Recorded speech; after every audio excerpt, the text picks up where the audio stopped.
100%. Jangkep sudah. Kalau ada 4 perkara ini dalam dirinya, maka kita pelajari, kita berlindung kepada Allah. Mudah-mudahan kita tidak termasuk orang yang terkena penyakit munafik. Wa man kanat fihi haslatun minhunna kanat fihi haslatun minan nifaq hatta yada'aha. Dan barang siapa yang ada satu saja darinya, dari 4 sifat ini, maka dia telah terhinggapi bagian dari kemunafikan. Hatta yada'aha, sampai dia kembali lagi bertaubat.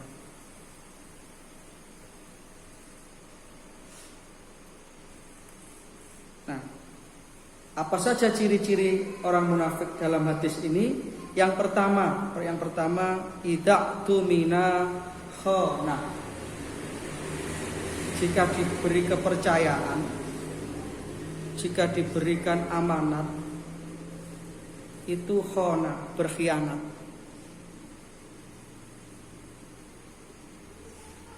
Ini ciri yang pertama.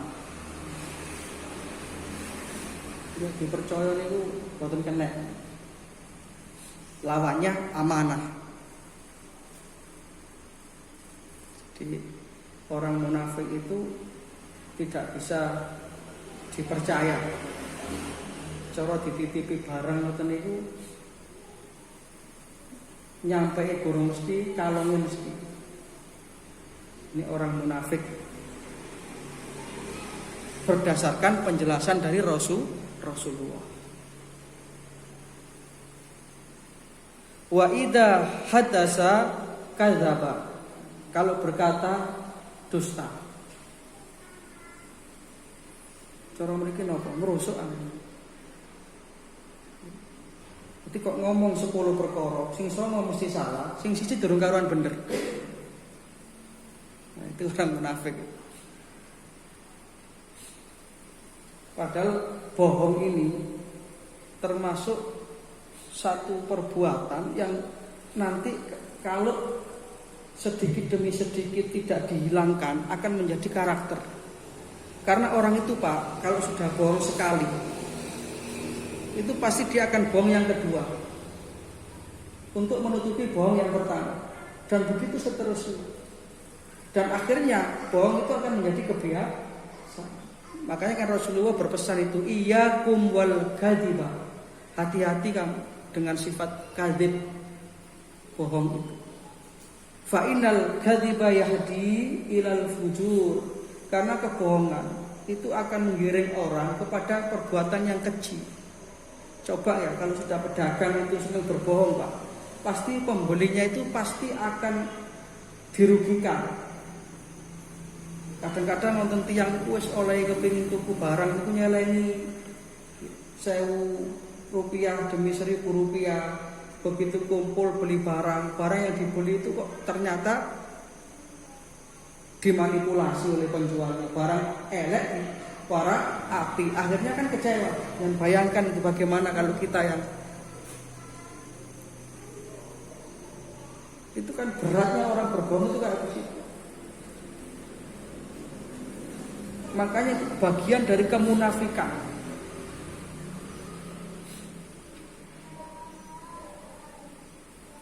Kedustaan di dalam jual beli.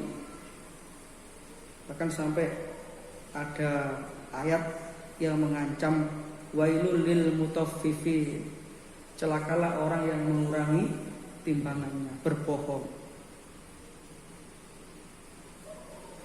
Dan lanjutan hadis tadi, iyyakum wal kadziba fa innal kadziba yahdi ilal fujuri wal fujuru yahdi ilan nar.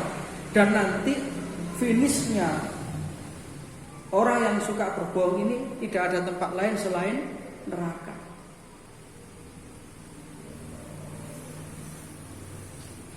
Jangan pernah dengar ada cerita seorang penggembala kambing yang berbohong itu Pak.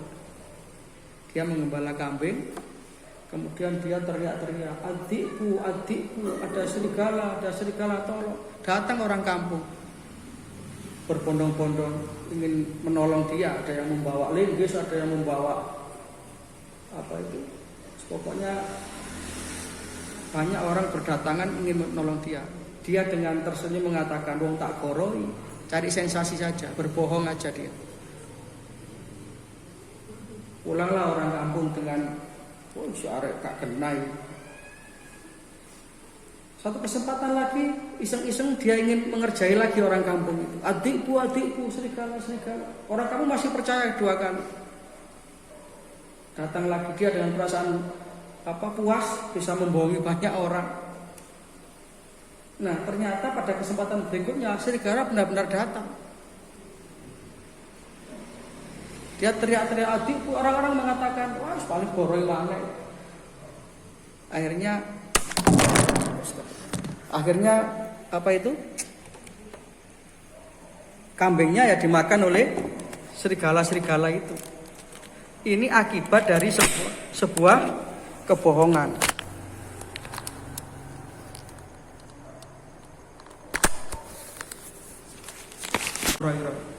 Antara lain hadis ini.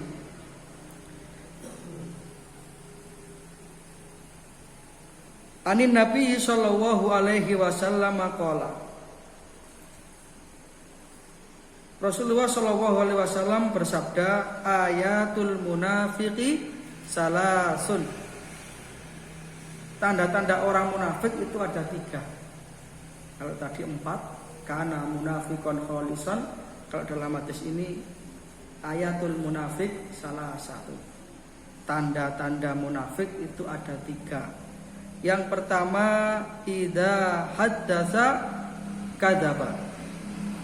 Sama ini tadi, kalau berkata dusta. Wa idza wa'ada akhlafa. Kalau diamanati, kalau berjanji dia mesti ingkar, mengingkari janji. Wa idza tumina khona. Dan kalau dipercaya itu khianat.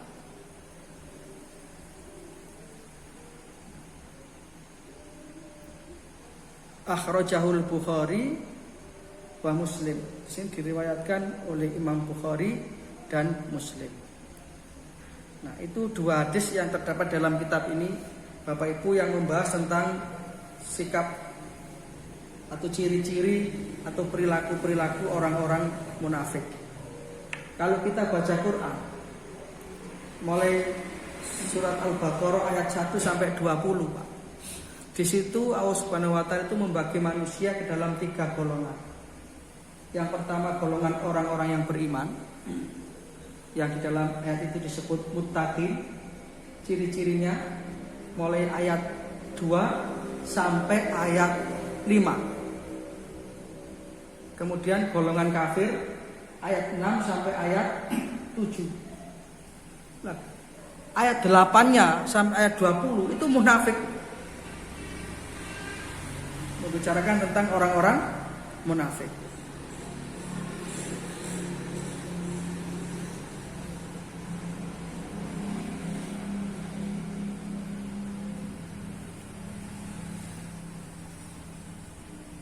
Coba kita lihat.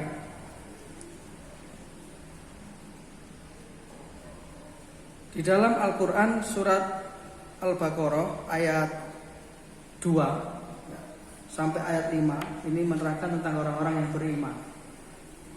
Kita mulai dari ayat pertama, Alif Lam Mim. Dzalikal kitabu la raiba fihi hudzal lil muttaqin.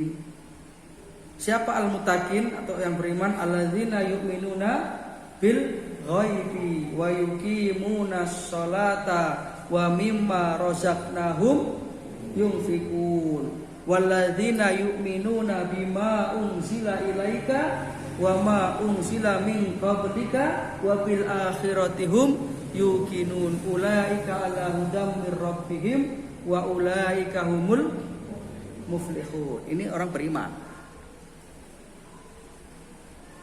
Ayat 6 dan 7, innal ladzina kafaru sawaun alaihim a'andartahum am lam tundirhum la yu'minun. Khatamallahu ala qulubihim wa ala sam'ihim wa ala absarihim kisawatun walahum adzabun. Jelas, karena kafir jelas kafirnya, Pak. Kalau mukmin jelas mukminnya, tapi munafik ini gambarnya itu mukmin, isinya kafir. Jadi jual minuman merek Unto, isinya minuman keras. Whisky cap Unto. Mereknya Islam tapi isinya bukan Islam. Maka mulai ayat 8 sampai ayat 20 ini membahas tentang munafik. Wa minan nasi may yaqulu amanna billahi wa bil yaumil akhir wa ma hum bimu'minin yukhadi'una Allaha wal ladzina amanu wa ma yahda'una illa anfusahum wa ma yash'urun. Ini ayat 8 dan ayat 9. Di antara manusia ada yang mengatakan, ini yang dimaksud orang-orang munafik, amanna billahi wa bil yaumil akhir, aku beriman kepada Allah dan hari akhir, wa ma hum bimu'minin, padahal mereka itu tidak beriman. Jadi orang munafik ini adalah mereka yang idharul iman bil lisan wa kitmanul kufri bil qalbi. Jadi menampakkan keimanan dengan lisannya tapi menyembunyikan kekafiran di dalam hatinya. Boten podo, ucapan ambek ati boten podo.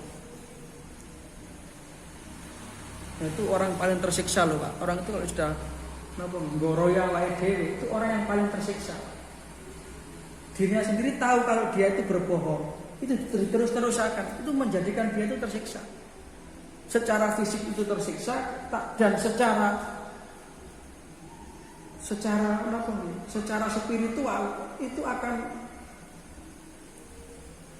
menjadikan dia itu goyah dan berdosa besar loh. Itulah orang-orang kalau sudah berbohong untuk dirinya sendiri, menyembunyikan keimanan, kekufuran dalam hatinya, dan dia menampakkan keimanan dengan lisannya untuk keselamatan dirinya. Jadi nifaq atau munafik ini adalah sebuah sifat yang akan bisa menjadikan orang itu tersiksa secara batiniah dan lahiriah, secara fisik, secara jasmani dan rohani. Karena bertentangan antara yang dia dohirkan, yang dia nampakkan dengan yang ada di dalam hatinya. Dan sejarah munafik ini, awal-awal agak ramainya munafik ini adalah ketika Rasulullah itu sudah berada di Madinah. Kalau di Mekah itu yang banyak itu orang-orang kafir. Jadi kalau tidak mukmin ya kafir. Tapi ketika di Madinah ini mulai muncul al-munafikin, orang-orang munafik. Yang tokoh munafik yang terkenal itu namanya Abdullah bin Ubay bin Salul. Kenapa? Karena Abdullah bin Ubay ini adalah salah seorang tokoh. Ketika itu di Madinah ada dua suku besar, namanya suku Aus dan Khazraj. Kemudian kedua suku ini sangat menghormati Abdullah bin Ubay, sampai digadang-gadang mau dijadikan sebagai pemimpin kedua suku tersebut. Tapi kemudian dengan datangnya Rasulullah, pengaruhnya mulai hilang. Jadi orang-orang Madinah itu sangat bergembira sekali kedatangan Rasulullah SAW dengan kaum muhajirin. Dan memang sosok Rasulullah itu luar biasa. Sehingga sedikit demi sedikit Abdullah bin Ubay bin Salul ini tersisihkan. Orang enggak lagi apa ya istilahnya, enggak lagi berharap untuk dia jadi pemimpin karena kedatangan Rasulullah Shallallahu Alaihi Wasallam. Jadi gampangannya kalah nopo, kalah pamor. Nah, mulai dengan situasi seperti itu, Abdullah ini mau terang-terangan untuk berhadapan dengan Rasulullah, tidak berani. Tapi kok terus dia itu lama kelamaan kok tidak punya wibawa di kalangan masyarakatnya ketika itu. Maka mulai dia menyebar fitnah. Kalau di hadapan Rasulullah ya hormat sekali. Kanjeng Nabi cara mriki nggih saling ngoten. Tapi dia sesungguhnya dalam hatinya tidak senang dengan keberadaan Rasulullah Shallallahu Alaihi Wasallam. Bahkan ketika awal-awal Rasulullah itu membangun Masjid Kuba, jadi masjid yang pertama kali dibangun oleh Rasulullah di Madinah itu namanya Masjid Kuba. Itu sekitar beberapa kilometer sebelum masuk Madinah. Jadi Rasulullah itu hijrah, yang pertama kali beliau bangun itu adalah masjid. Dan masjid ketika itu merupakan pusat kegiatan umat. Nah, maka lama-kelamaan ramailah Masjid Kuba itu. Abdullah ini tidak senang dengan bersatunya kaum muslimin, dengan ramainya masjid yang dibangun oleh Rasulullah. Maka kemudian dia mengatakan kepada Rasulullah, "Ya Rasulullah, cara mriki bahasa bebasnya, kula tingali Masjid Kuba niku pun mboten sedeng kan Nabi. Kula kepengin bangunaken masjid itu." Nah, maksudnya sebenarnya bukan mau mempersatukan umat. Artinya masjidnya itu dia dirikan tujuannya justru untuk memecah belah umat Islam ketika itu. Ini ada diceritakan dalam surat Taubah itu. Surat At-Taubah. Kita cari suratnya. Inilah salah satu trik dari munafik yang dikomandani oleh sinten Bapak? Abdullah bin Ubay bin Salul.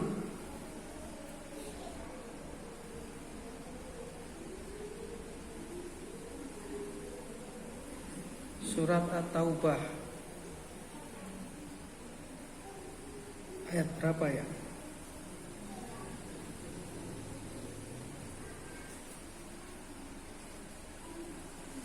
Intinya ketika itu Rasulullah diingatkan oleh Allah Ta'ala bahwa Abdullah ini membangun masjid hanya untuk memecah belah umat Islam. Ayat berapa Pak?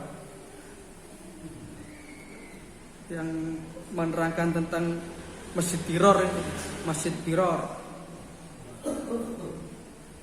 Saya lupa ayatnya, tapi yang jelas surat At-Taubah itu.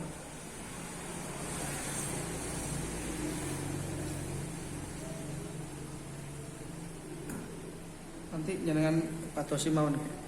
Surat At-Taubah mulai ayat 1 sampai ayat terakhir insya Allah ketemu. Jadi ada masjid yang dibangun atas dasar takwa, itu Masjid Kuba waktu itu. Jadi ketika bangun Masjid Kuba itu luar biasa sekali. Rasulullah pun ikut usung-usung. Para sahabat bersemangat sekali.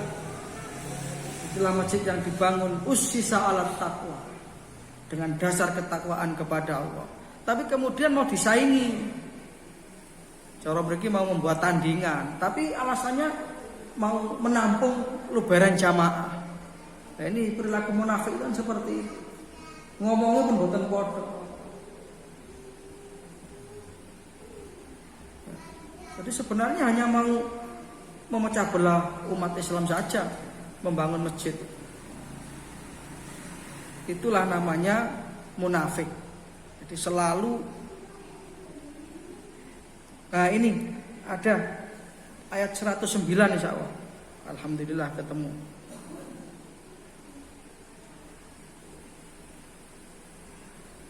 Mulai ayat 107 At-Taubah. At-Taubah ini satu-satunya surat yang tidak diawali dengan basmalah. Kadang-kadang disebut surat At-Taubah, kadang-kadang disebut surat Al-Bara'ah. Kenapa? Para ulama tafsir menjelaskan karena sejak awal ayat ini sudah menunjukkan dan menerangkan tentang kemurkaan Allah kepada orang-orang kafir dan orang-orang munafik. Kita baca At-Taubah 107. A'udzubillahi minasyaitonirrajim. Waladina takhadu masjidan diraron wa kufran wa tafriqan bainal mu'minina wa irsadan liman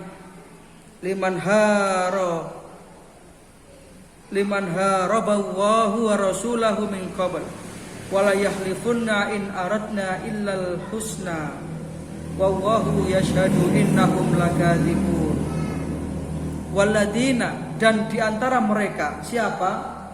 Alladzina di sini ay al munafiqun, orang-orang munafik itu ittakhadu masjidan diraron, mereka itu mendirikan masjid untuk diraron, mendatangkan bencana bagi kaum muslimin, bagi orang-orang yang beriman. Bencana apa niku? Perpecahan. Jadi mau menandingi ngoten.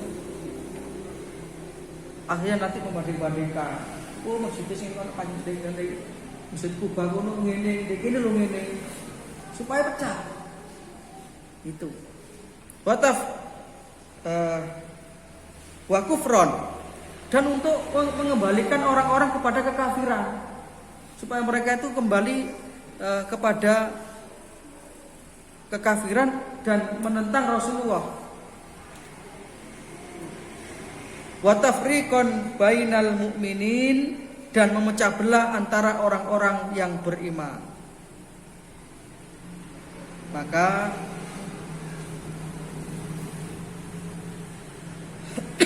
wal yahlifunna in aradna illal husna. Mereka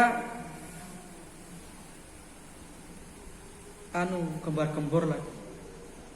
Jadi itulah ciri-ciri orang munafik itu mesti kewar-kewar, Pak. Iki gawe kebagusan kok. Iki gawe keapian. Nah, seperti itu. Mesti ngoten niku munafik niku ngoten niku mesti. Bahkan kadang-kadang mereka mau memutarbalikkan fakta. Terus pokoknya intinya bagaimana supaya umat ini pecah. Bagaimana supaya orang beriman itu tukaran. Nah, pada ayat berikutnya, la takum fihi abada. Nabi dilarang untuk sholat di situ oleh Allah. Ojo mbangke kono. Itu sudah masjid yang enggak beres.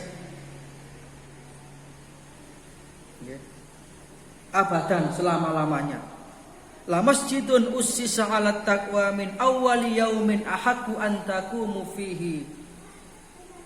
Sungguh masjid yang didirikan di atas dasar takwa mulai pertama kali berdiri, tidak ada kepentingan apa-apa.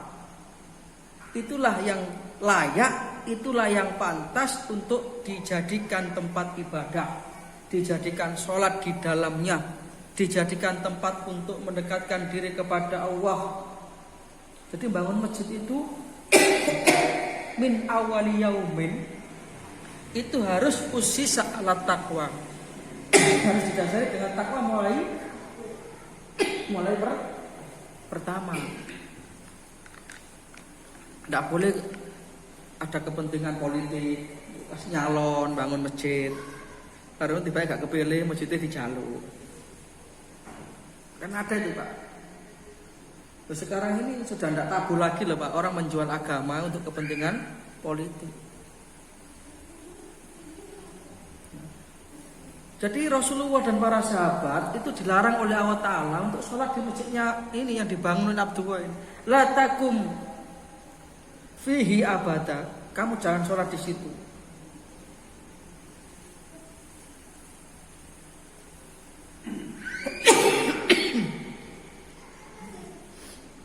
Nah, akhirnya masjid itu diruntuhkan, dihancurkan oleh Rasulullah. Pada 109, nanti mulai 107 nih, maka lebih lengkapnya. Afaman assasa bunyanahu ala taqwa minallahi wa ridwanin khairun amman assasa bunyanahu ala syafa jurufin harin fanha rabbihi fi nari jahannam wallahu la yahdil qaumadz zalimin. Maka apakah orang-orang yang mendirikan masjid atas dasar takwa kepada Allah dan keridhaan kepada Allah itu lebih baik, ataukah orang yang mendirikan bangunan di tepi jurang? Nah, ini Allah Ta'ala mulai memberikan perbandingan. Gak podo, orang yang sejak awal membangun masjid dengan niatan dasar ketakwaan kepada Allah itu akan mendapatkan pahala yang luar biasa. Bahkan Rasulullah menyatakan man bana lillahi masjidan banallahu lahu baitan fil jannah. Siapa orang membangun masjid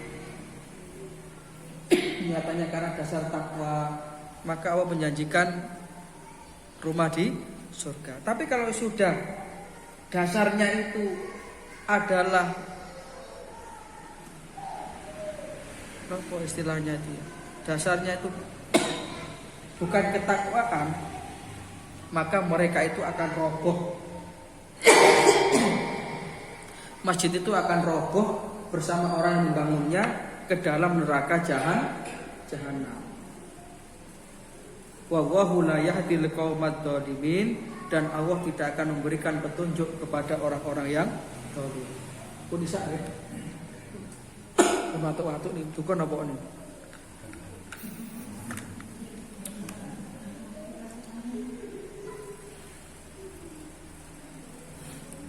Nah, terakhir Abdullah bin Ubay ini loh Pak, sampai mau matinya itu masih acting. Saking nopo nggih sih, nemene munafiknya. Sampai mau mati sakaratul maut itu lo mau acting.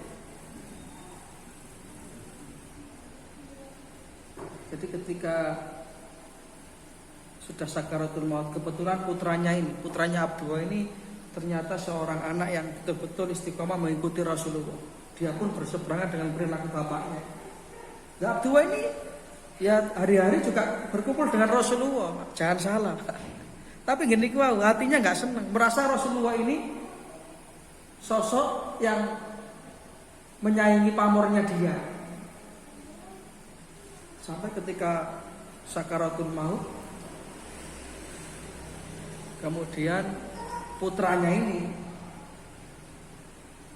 menghadap kepada Rasulullah, menceritakan kondisi bapaknya.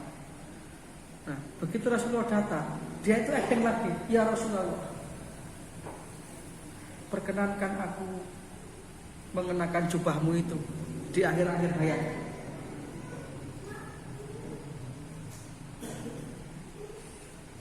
Harapannya dia itu supaya dibaca oleh orang di sekitarnya itu termasuk orang yang beriman kepada Rasulullah. Itu hanya acting saja. Dan Allah Maha tahu. Oleh Rasulullah diberikan itu jubahnya dan dipakai oleh Abdullah bin Ubay. Tapi tetap saja karena dia itu sudah munafik, itu pun hanya acting, matinya yang mati su'ul. Naudzubillamin. Maka sejarah mencatat Abdullah bin Ubay ini termasuk tokoh munafik. Dan munafik ini banyak. Munafik ini muncul, tadi saya sampaikan, di Madinah setelah Rasulullah itu kuat. Jadi mau mengingkari Rasulullah itu takut, tapi sebenarnya dia belum beriman gitu loh. Jadi munafik ini adalah dampak dari rasa takut kalau di Mekah orang-orang beriman itu masih menyembunyikan keimanannya. Kan begitu Pak di Mekah itu. Karena kan Nabi belum kuat. Jadi di Mekah para sahabat pun menyembunyikan keimanannya. Karena yang mengaku beriman mengikuti Rasulullah kan diintimidasi, ya toh, disiksa. Nah, berbalik di Madinah, orang yang kafir menyembunyikan kekafirannya, itulah munafik. Jadi munafik ini corok derajat waktu dhuwure kafir. Gergetno. Makanya dalam Al-Qur'an surat An-Nisa Allah Ta'ala berfirman, A'udzubillahi minasyaitonirrajim, innal munafiqina fid darkil asfal minan nar. Sesungguhnya orang munafik itu tempatnya di neraka yang paling bawah. Di neraka yang paling bawah. Itu orang munafik. Na'udzubillah min. Nah, itu Bapak Ibu yang bisa kita pelajari. Mudah-mudahan kita dihindarkan oleh Allah Subhanahu wa taala dari sikap munafik. Mudah-mudahan iman kita ini termasuk iman yang kuat, kita istiqomah ngaji kayak begini. Dengan ikhtiar ngaji ini, mudah-mudahan ilmu yang kita pelajari jadi ilmu yang bermanfaat. Karena ngaji ini bukan akhirnya apa? Ya kita menjalankan ilmu yang kita pelajari ini. Itu baru namanya ilmu yang bermanfaat. Mudah-mudahan dibarengi dengan hidayah Allah. Semakin kita ngaji, semakin tahu kalau kita itu bodoh. Semakin kita ngaji, semakin tahu kalau kita itu kurang. Maka ngaji yang 1 minggu sekali ini, mari kita istiqomahkan. Mari kita amalkan dalam kehidupan sehari-hari. Demikian, mudah-mudahan kita senantiasa mendapatkan taufik dan hidayah, amal ilmu rezeki yang barokah.